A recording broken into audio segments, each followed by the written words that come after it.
Hello दोस्तों, स्वागत है आपका एक नई वीडियो में। आप सभी को पता है हम कौन सी क्लास का रिव्यू कर रहे हैं। विंसर ईयर बुक उत्तराखंड की जो ईयरली आती है, ठीक है, यानी कि वार्षिक आती है।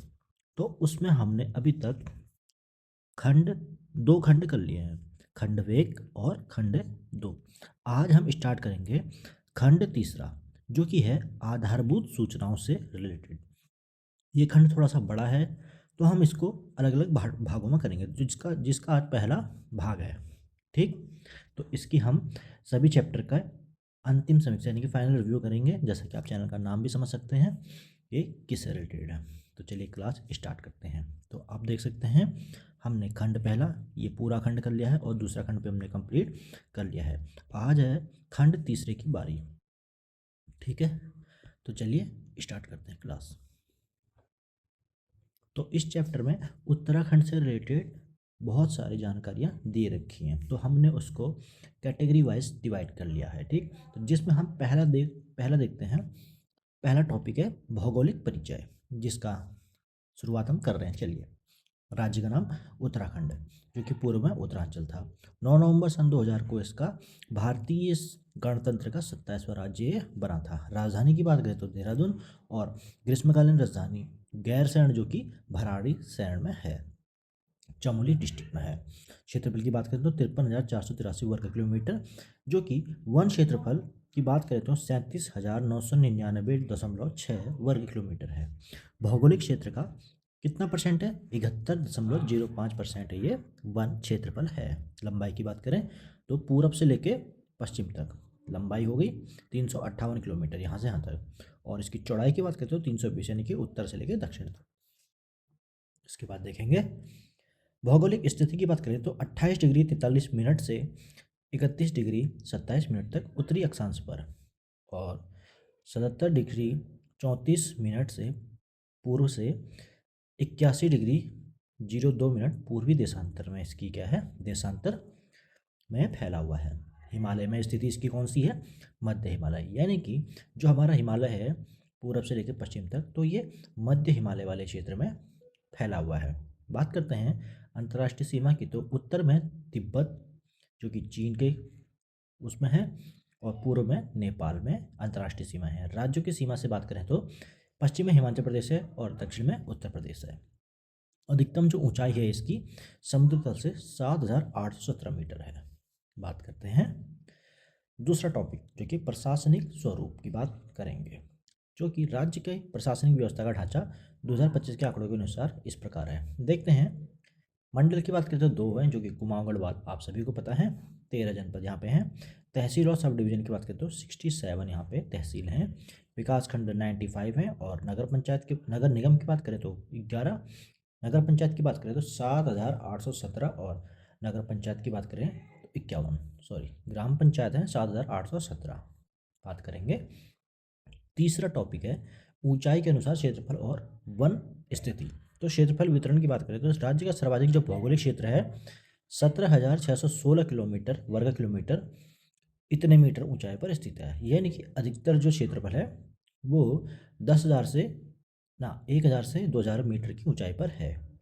1% की बात करें तो अब देखो इस चैप्टर में बहुत सारे चार्ट दे रखे हैं, ठीक है, डायग्राम दे रखे हैं। तो उसके हिसाब से रुद्रप्रयाग में भौगोलिक क्षेत्र के सापेक्ष वनों का प्रतिशत सबसे अधिक है। ठीक है, 1% सबसे अधिक कहाँ पे है पूछेगा, सिंपल सा आपको बताना है, रुद्रप्रयाग में। जबकि हरिद्वार और उधमसिंह नगर में सबसे कम पाया जाता है 1%। बात करते हैं अगले टॉपिक की, पंचायती राज आंकड़े कब के हैं? 2025 के हैं। तो यहाँ पे नवंबर 2025 तक पंचायती राज निदेशालय के आंकड़े के अनुसार कुल ग्राम पंचायत हैं 7,817, और सबसे अधिक अल्मोड़ा में और पौड़ी में ग्राम पंचायतें हैं। बात करेंगे ग्राम पंचायत वार्ड की, तो इतनी हैं। अच्छा देखो, इनको याद करने की जरूरत नहीं है। किसको याद करने की जरूरत है? जैसे क्षेत्र पंचायत होती 95, ठीक, और जिला पंचायत 13। टिप्पणी इसमें क्या दे रखी है, अल्मोड़ा और पौड़ी गढ़वाल में पंचायतों की संख्या अन्य जिलों की अपेक्षा में काफ़ी अधिक है। बात करते हैं गाँव के इतिहास की बात करें तो 1864 से 2011 के बीच में राज्य में गांव की संख्या के में समय के साथ उतार चढ़ाव देखा गया है। 1864 में 10,954 गांव थे, 1951 में 14,000 पहुंचे, 2011 में 16,000 अभी तक के सर्वाधिक हैं। बात करते हैं विकास और तुलनात्मक अध्ययन की, जो कि 2000 से 2025 के बीच यहाँ पे तुलना की गई है। तो प्रति व्यक्ति आय जो 2000 में 16,908 रुपये थी, आज बढ़कर कितनी हो गई है? 2,74,064 रुपये हो गई है। साक्षरता दर की बात करें तो 71.60% से बढ़कर 78.82 हो गई है। विश्वविद्यालय की बात करें तो 4 से पहुंच गई है 36। और मेडिकल कॉलेज 2000 में एक भी नहीं था, और आज कहाँ कितने हैं? 5 मेडिकल कॉलेज हैं। पीएम श्री विश्वविद्यालय की बात करें तो पहले एक भी नहीं था, अब 225 हो गए हैं। जनसंख्या की बात करें तो 84.89 लाख से बढ़कर 1 करोड़ से अधिक यहाँ पे अनुमानित है। बात करते हैं उत्तराखंड में स्थित प्रमुख बांध की और उनकी ऊंचाई की, तो टिहरी बांध जो कि भागीरथी नदी पर है 260.5 मीटर ऊंचा है। किसाऊ बांध टॉन्स नदी पर है। लखवाड़ बांध यमुना नदी, कोठार बांध कोसी नदी, कालागढ़ बांध रामगंगा नदी पर स्थित है। बात करते हैं इसी क्रम में औद्योगिक इकाइयों की और शोध संस्थान की, तो यहाँ पे प्रमुख उद्योग कौन से हैं? भारत इलेक्ट्रॉनिक्स हैं जो कि कोटद्वार में है। BHEL है, हरिद्वार में है। ऑर्डिनेंस फैक्ट्री जो कि देहरादून में है।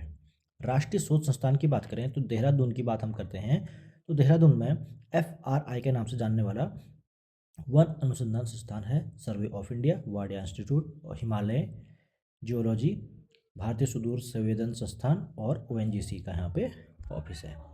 बात करते हैं रुड़की यानी कि हरिद्वार की बात करें तो CBRI structural engineering research centre और राष्ट्रीय जल विज्ञान संस्थान है।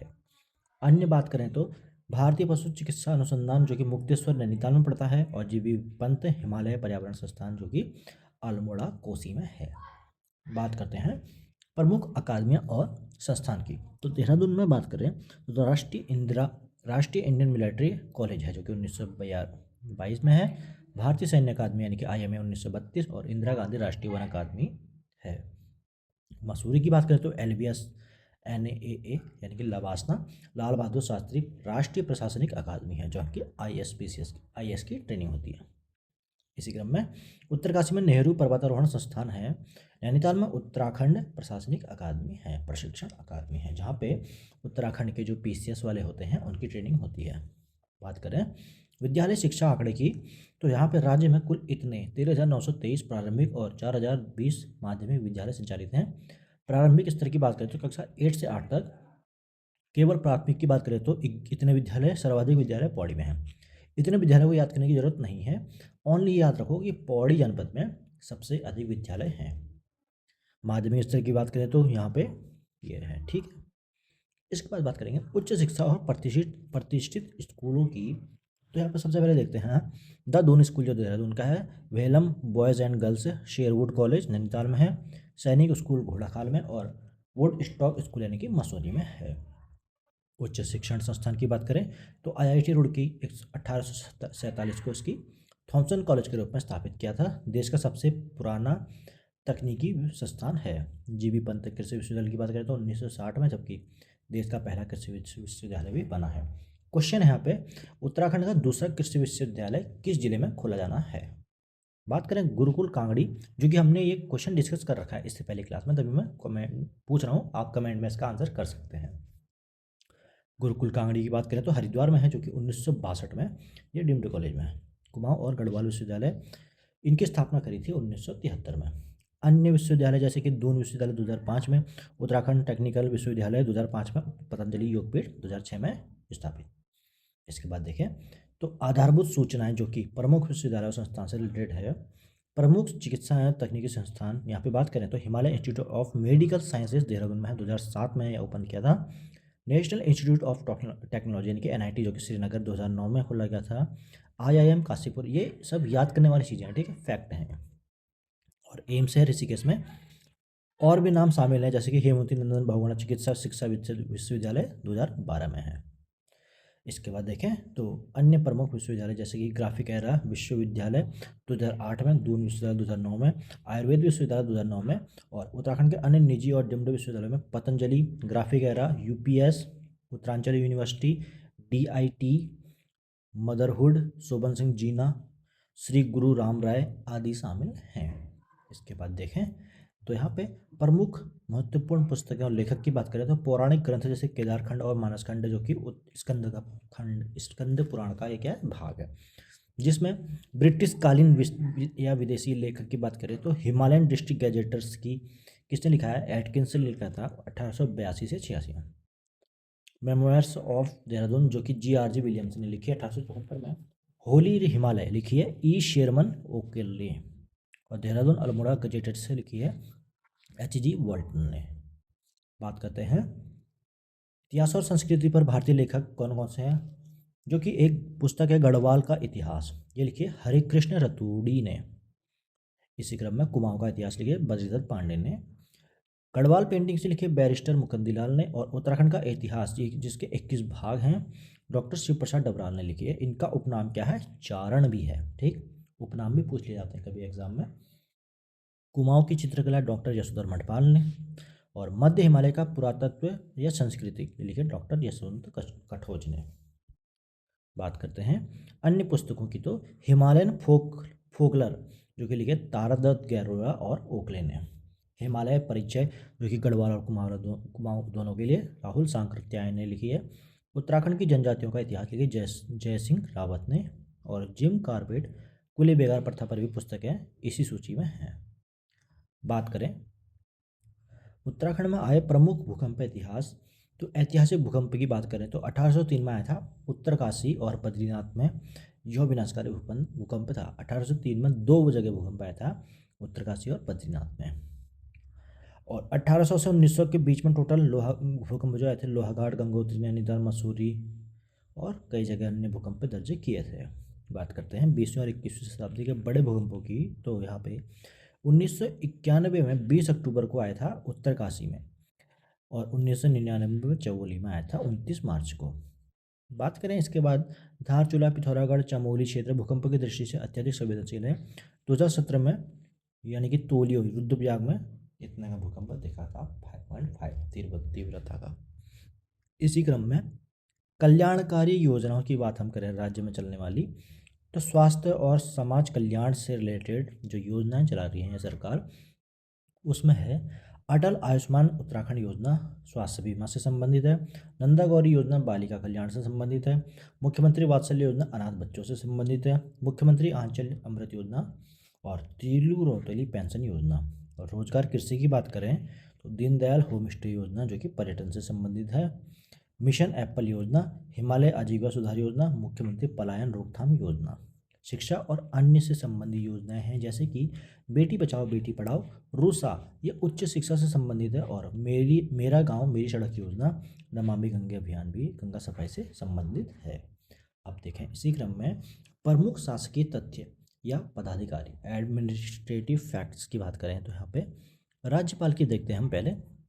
तो प्रथम थे सुरजीत सिंह बरनाला, वर्तमान में के lieutenant general Gurmeet Singh. CM की बात करें मुख्यमंत्री यानी कि प्रथम थे नित्यानंद स्वामी जो कि अंतरिम थे बिना सरकार के थे, ठीक, और वर्तमान के कौन है, पुष्कर सिंह धामी। विधानसभा अध्यक्ष की बात करें तो प्रथम थे प्रकाश पंत, वर्तमान है श्रीमती ऋतु खंडूड़ी भूषण। राज्य की पहली महिला स्पीकर भी यही है। राज्यसभा सदस्य की बात करते हैं नरेश बंसल, डॉक्टर कल्पना सैनी और महेंद्र भट्ट, जो कि राज्यसभा में हमारी 3 सीटें हैं।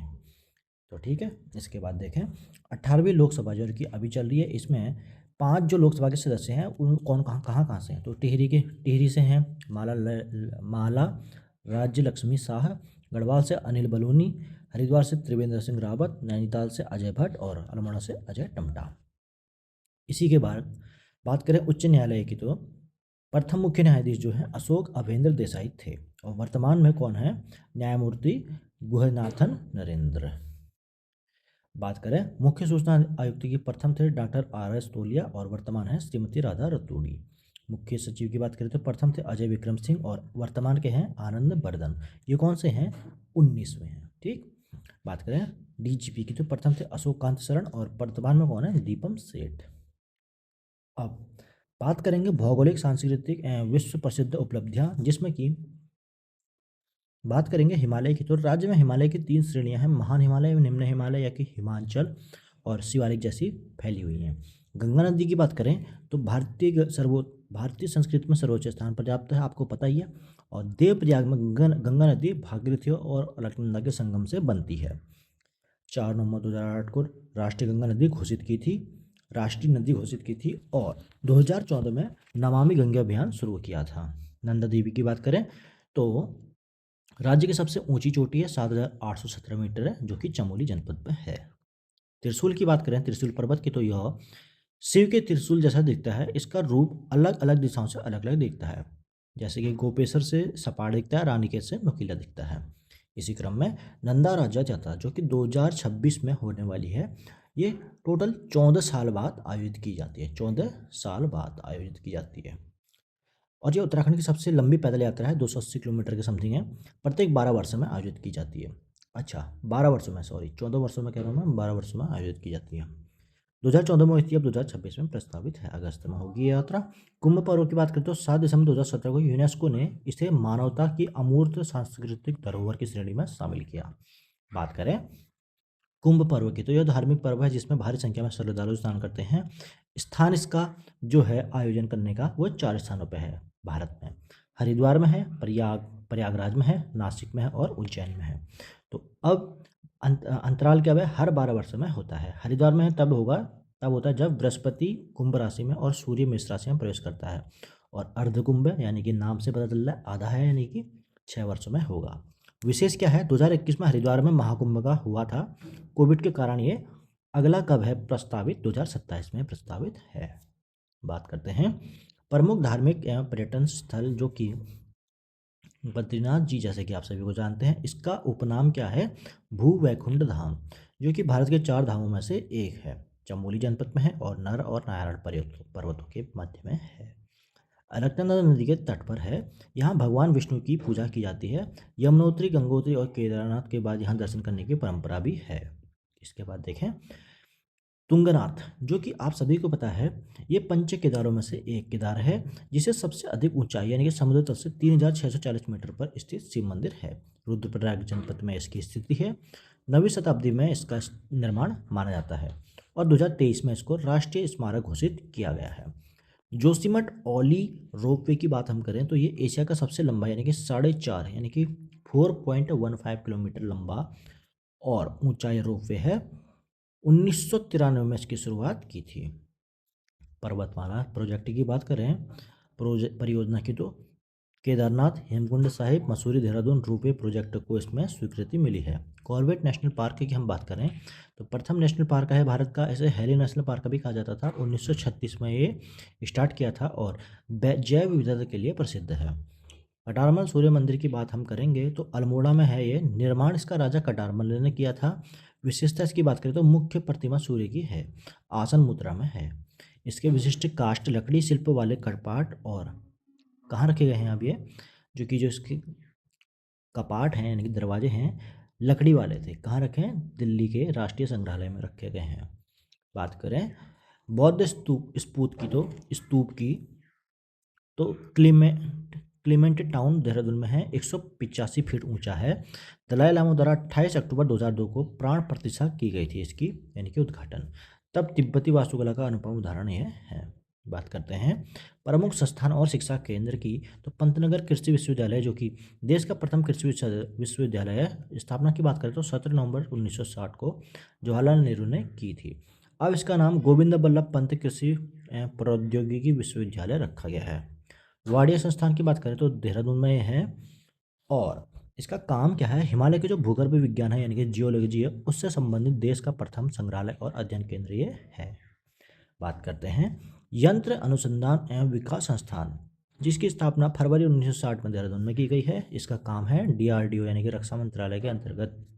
ये नाइट विजन, लेजर, ऑप्टिक्स और महत्वपूर्ण पर कार्य करता है। इसके बाद इंडियन इंस्टीट्यूट ऑफ टेक्नोलॉजी यानी कि IIT रुड़की की बात करें तो 1847 में इसकी स्थापना। एशिया का प्रथम इंजीनियरिंग कॉलेज थॉमसन कॉलेज स्थापित किया था उस टाइम पे। 1949 में इस विश्वविद्यालय बना और 2001 में से IIT का दर्जा मिला। बात करते हैं IMA यानी कि भारतीय सैन्य अकादमी की, तो स्थापना इसकी 1932 में फील्ड मार्शल सर फिलिप चेटवुड द्वारा की गई थी। प्रसिद्ध पूर्व छात्र यहाँ के सैम मानेकशॉ थे। परमवीर चक्र 6 लोगों को मिला है यहाँ से, अशोक चक्र 15 लोगों को सहित अनेक पुरस्कार विजेता मिले हैं। समारोह की बात करें तो 2021 में राष्ट्रपति रामनाथ कोविंद ने 89वें रेजिंग डे में भाग लिया था।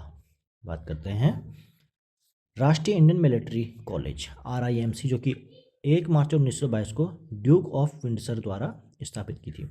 भारतीय नागरिकों को सेना में अफसर बनाना इसका काम है, उद्देश्य है। उपलब्धियां की बात करें तो 6 रक्षा प्रमुख जो कि 4 थल सेना से और 3 वायुसेना से निकले हैं, जैसे कि जनरल थिमैया, बिपिन रावत आदि। मार्च 2022 में इसने अपना शताब्दी वर्ष भी मनाया था। यहाँ छात्रों को प्रवेश भी मिलता है, छात्राओं को। खेल की बात करें तो खेल सुविधाओं की बात करें तो 1922 में स्थापित यहाँ सर्वाधिक खेल के मैदान है, फुटबॉल, क्रिकेट, स्क्वैश। बात करते हैं दून स्कूल की तो 1935 में सतीश रंजन दास द्वारा की गई थी। यह भारत का प्रथम पंजीकृत पब्लिक स्कूल है। 2010 में प्लेटिनम जुबली मनाई गई थी। तत्कालीन राष्ट्रपति प्रतिभा पाटिल शामिल हुई थी और स्थापना इसकी 1906 में हुई थी, इंपीरियल फॉरेस्ट रिसर्च इंस्टीट्यूट के नाम से। इमारत इसकी ग्रीक रोमन शैली में बनी हुई मुख्य इमारत है। इसका उद्घाटन 1929 में लॉर्ड इरविन ने किया था। विशेष क्या है इसमें? सबसे लंबी लकड़ी का पैनल हॉल शीशम और रोजवुड से निर्मित है। 2006 में शताब्दी वर्ष भी मनाया क्योंकि 1906 में इसकी स्थापना हुई थी। और 12 लाख स्कूली बच्चों ने 2 किलोमीटर लंबे कपड़े पर हस्ताक्षर किए थे। ठीक। डॉक्टर राजेंद्र प्रसाद 1956 और इंदिरा गांधी 1961 में यहाँ वृक्षारोपण किया था। अब देखते हैं ऐतिहासिक खोज और प्राचीन रिकॉर्ड की तो मलारी के पुरावशेष मिले हैं, जो कि खोज इनकी की थी 2002 में गढ़वाल विश्वविद्यालय द्वारा चमोली के मलारी गांव यानी कि तिब्बत सीमा में जो बना हुआ है। यहाँ पे 5.5 किलो 5.2 किलो का सोना का मुखावरण मिला है। नरकंकाल मिट्टी के बर्तन मिले हैं। ये हिमालय में प्राचीन मानव जीवन को सिद्ध करता है। टिहरी रियासत की बात करें तो 28 दिसंबर 1815 को सुदर्शन शाह द्वारा भागीरथी और भिलंगना के संगम पर स्थापित की थी। 1873 में प्रताप शाह ने स्कूल खोला। 1897 में कीर्ति शाह ने घंटाघर बनवाया महारानी विक्टोरिया के डायमंड जुबली पर। वर्तमान में बात करें तो टिहरी बांध बनने के कारण 2006 में इसका पुराना टिहरी नगर जलमग्न हो गया। बात करते हैं एशिया में सबसे ऊंचा वृक्ष, जो कि उत्तरकाशी के मोरी ब्लॉक में स्थित है। चीड़ का पेड़ है, 60.65 मीटर। यह 2007 के तूफान में गिर गया था। इसकी आयु 230 वर्ष थी।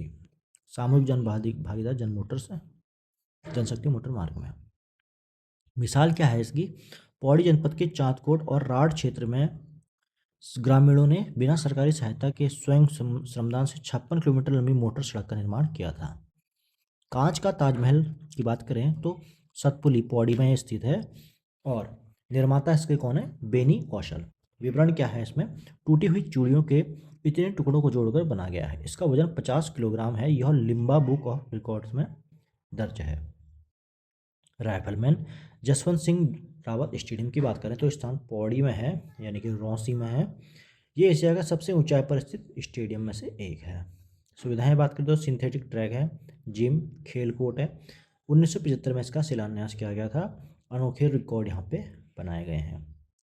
4000 मीटर पैदल यात्रा, अनोखे रिकॉर्ड यानी कि यूनिक रिकॉर्ड की हम बात करें तो 4000 मील पैदल यात्रा 1909 से 1910 में गढ़वाल राइफल्स के रैप्टी ने पीटी ऑर्थटन और राइफलमैन ज्ञान सिंह ने लैंसडाउन से मॉस्को रूस तक पैदल यात्रा की थी। इन्हें मैकग्रेगर अलंकरण भी मिला था। एवरेस्ट फतेह की बात करें तो 2003 में गढ़वाल राइफल्स के जगत सिंह और कुंवर सिंह ने एवरेस्ट फतेह की थी। 1954 में कामेट और 1958 में नंदा देवी भी इस रेजिमेंट ने चढ़ाई की थी। बात करते हैं खेल, रोमांच और व्यक्तित्व की तो बछेंद्री पाल, आप सभी को पता है, माउंट एवरेस्ट पर चढ़ने वाली प्रथम भारतीय महिला, जो कि 1984 मई में बनी थी। नेतृत्व किसने किया था? 1993 में इंडो नेपालीज महिला अभियान और 1997 में ट्रांस हिमालयन अभियान अरुणाचल से सियाचिन तक 4000 किलोमीटर का नेतृत्व किया था। पद्मश्री पुरस्कार की बात करें तो पद्मश्री, पद्म भूषण और अर्जुन अवार्ड इनको मिले हैं। अगले बात करें खेल पदक की तो प्रथम कॉमनवेल्थ पदक हरि सिंह, जो कि 1958 में मिला था, जो कि ये बॉक्सर हैं। प्रथम एशियाई खेल पदक ये भी हरि सिंह को मिला है, बॉक्सिंग। और एशियाई प्रथम स्वर्ण पदक किसको मिला है? पद्म बहादुर मल्ल। अच्छा, ये मैं क्यों बता रहा हूँ? क्योंकि ये किताबों में दिया हुआ है भाई, ठीक है, और हम किताबों को ही रिव्यू कर रहे हैं। बात करते हैं। इसके बाद जसपाल राणा, सभी को पता है, ये 1995 में 8 स्वर्ण और 1999 में 8 स्वर्ण इसने जीते थे। एशियाई खेल 1994 की बात करें तो स्वर्ण पदक और वर्ल्ड रिकॉर्ड भी इसमें बनाया था। कॉमनवेल्थ की बात करें तो यहाँ भी और द्रोणाचार्य मिला था 2020 में। बात करते हैं अब, बात तो अब हो गई है ख़त्म, तो अब हम मिलेंगे अगली क्लास में और इसी चैप्टर के अगले खंड के साथ, अगले भाग के साथ। आज हमने भाग 1 करा है, 2 या 3 भाग में बटे हो गए। कौन से? आधारभूत खंड, यानी कि आधारभूत सूचना वाले खंड तीसरा चल रहा है उत्तराखंड विंसरियर बुक का। और तब तक के लिए थैंक यू।